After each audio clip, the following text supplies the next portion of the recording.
ఇతర మతస్థుల్ని నువ్వు గొర్రెలని పోల్చి ఇంకోటి అంటే ఇప్పుడు ఈ రోజు పిల్లల్ని చూడాలి, చాలా డిప్రెషన్లో ఉన్నారు. ఏదేమైనా వచ్చి దానికి స్పందిస్తాం, అది సెకండరీ. ఒక పార్టీ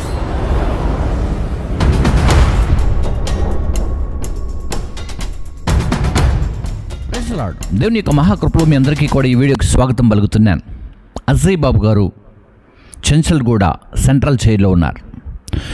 సో ఆ ప్రాంతానికి వెళ్ళినటువంటి లాయర్ సుబ్బు గారు, అభినయ్ దర్శన్ గారు, అలాగే ఆ ప్రాంతానికి లీడర్గా ఉన్నటువంటి డేవిడ్ గారు, అంతేకాకుండా మరి హైందవ వక్తగా ఉన్నటువంటి రాఘవ సతీష్ శర్మ గారు, అంటే శర్మ గారు అక్కడ లేరు, కానీ వారు ఒక అద్భుతమైనటువంటి విషయాన్ని తెలియచేశారు.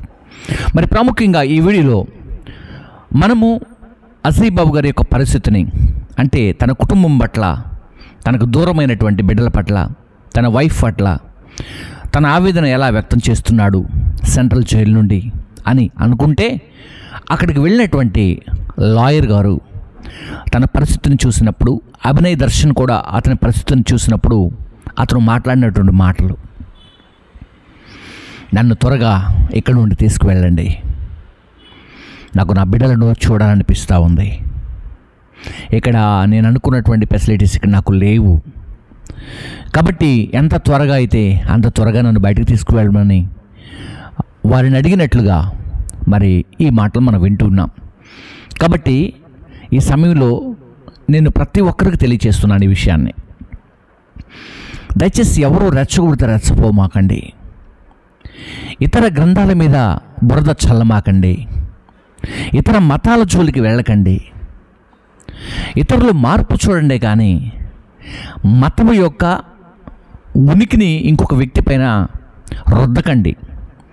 అంతేకాకుండా ఈ గ్రంథ పరిశీలనలు మీ ముందుకు వచ్చినప్పుడు ఇంకొక గ్రంథాన్ని తోలనాడకండి, ఇంకొక గ్రంథాన్ని తక్కువ చేసి మాట్లాడకండి, హేళన చేయకండి, అంతేకాకుండా వ్యంగ్యంగా కూడా మాట్లాడకండి.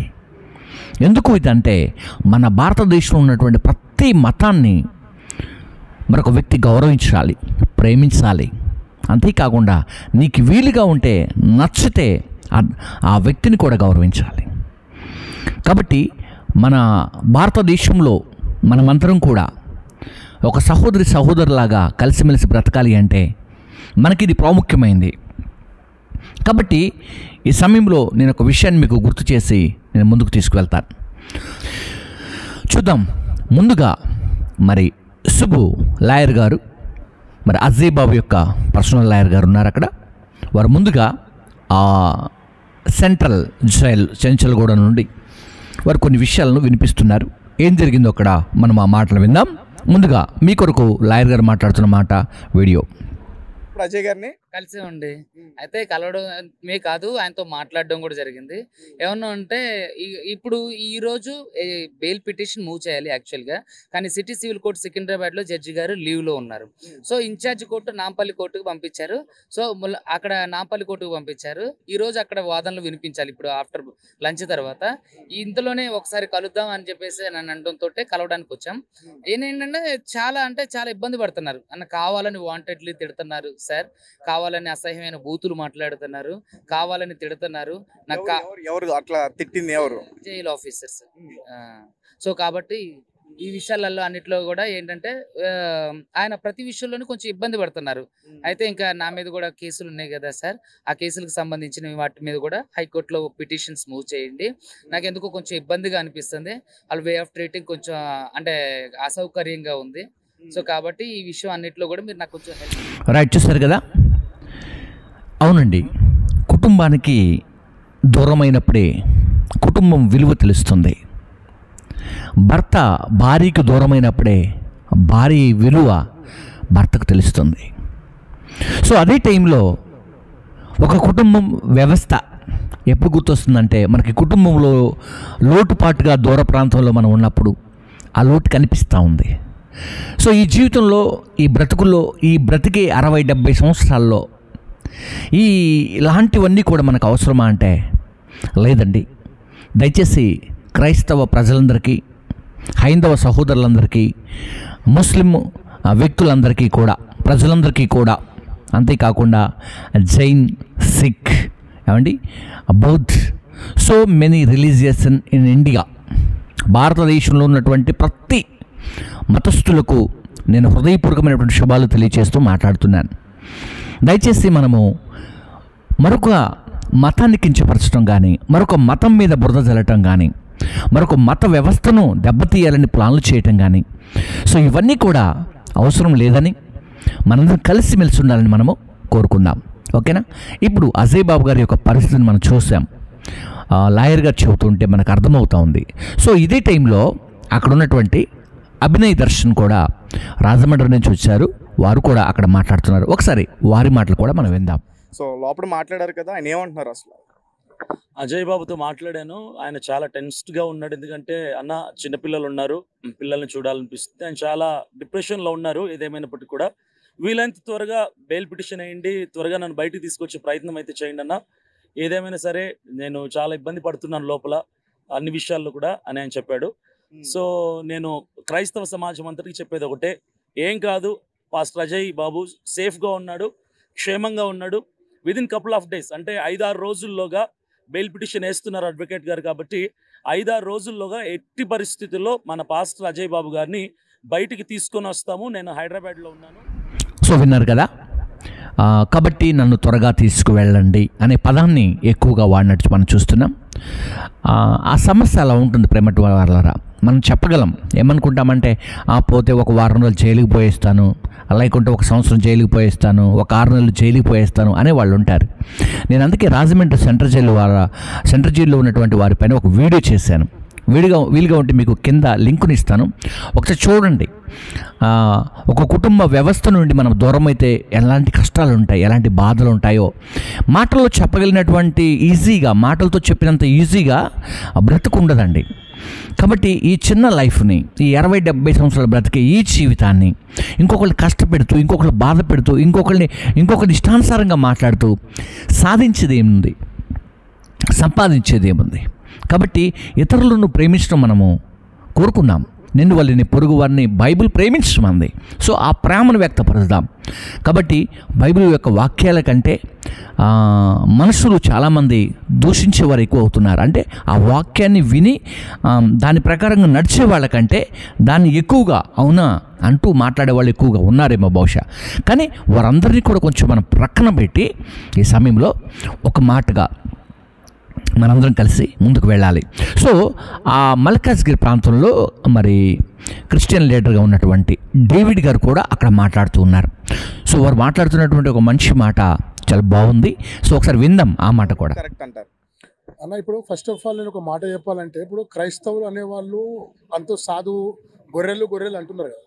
110% మీరు అన్నట్టే మేము గొర్రెలం. ఇప్పుడు ఎవరైనా కూడా ఇప్పుడు చనిపోయిన ప్రవీణ్ పగడాల గారు కానీ ఆయన అందరికీ భిన్నం. ఆయన ఒక ఇంటలెక్చువల్. ఒక డిబేట్లో ఒక హిందూ, ఒక ముస్లిం, ఒక క్రిస్టియన్ కూర్చొని ఉంటే, మీరు మా గ్రంథాన్ని తిట్టినప్పుడు మేము ఈ గ్రంథాన్ని తిట్టుకున్నప్పుడు వాళ్ళు ముగ్గురు కూర్చొని ఒకరినొకరు తిట్టుకోవద్దు, ఈ గ్రంథంలో ఇది ఉంది, ఆ గ్రంథంలో ఇది ఉంది, ఈ గ్రంథంలో ఇది ఉంది చెప్తుండే. సరే, ప్రవీణ్ పగడాల గారిది యాక్సిడెంటా, అది ఏదో ఒకటి వదిలేయండి. ఒక కమిటీలో ఒక కాకి చచ్చిపోతే 10 కాకులు వచ్చినట్టు క్రిస్టియన్ కమిటీలో ఒక వ్యక్తి వాయిస్ రేజ్ చేసి మాట్లాడినప్పుడు, అది లేబర్ కావచ్చు, పార్టీ కావచ్చు, ఎక్కడ కానీ, ఒక కుల సంఘము, ఒక మత సంఘము, లేకపోతే ఒక కార్యక్రమంలో ఉన్న కార్మిక సంఘం ఉన్నప్పుడు ఒక లీడర్కి ఏమైనా అయితే పక్కకున్న కార్యకర్తలు మాట్లాడినట్టు, మాకు మత గురువులు అనేట వాళ్ళు పాస్టర్లకు ఏమైనా అయినప్పుడు 110% కింద ఉన్న సంఘము, వాళ్ళు ఉన్న సేవకులందరం మేమందరం వచ్చి దానికి స్పందిస్తాం. అది సెకండరీ. ఒక పాస్టర్ ఏమైనప్పుడు పాస్టర్ మాట్లాడడం తప్ప అండి? సరే, ఇప్పుడు ఈయన మాట్లాడాడు అనుకుందాం. రైట్, విన్నారు కదా. కాబట్టి ప్రేమైనటువంటి స్నేహితులారా, వారు కూడా చెబుతున్నారు మనం కలిసిమెలిసి అన్నదమ్ములాగా ఉండాలి. ఇప్పటి వరకు నేను ఇలా బ్రతుకుతున్నాము, మేము కూడా ఇలా ఉంటున్నామని చెప్పి చెబుతున్నారు వారు. కాబట్టి మరి నేను కూడా ఒక క్రైస్తవ సావుకునిగా, భారతదేశం యొక్క బిడ్డగా, ఇండియన్ కాన్స్టిట్యూషన్ ప్రకారంగా బ్రతకటానికి ఇష్టపడినటువంటి సావుకునిగా నేను కూడా ఈ సమయంలో 2 మాటలు చెప్పే ముందు, నేను ఒక 2 మాటలు చెబుతాను. అది చెప్పే ముందు ఈ వీడియోని వీక్షించిన మరి మీ అందరికీ కూడా శుభాలు తెలియజేస్తాను. ఈ మధ్యకాలంలో మనము హైందవ్యం పైన, ముస్లిం పైన లేకుంటే ఎక్కువగా క్రైస్తవం పైన కూడా ఇలాంటివి ప్రాబ్లమ్స్ జరుగుతున్నాయి.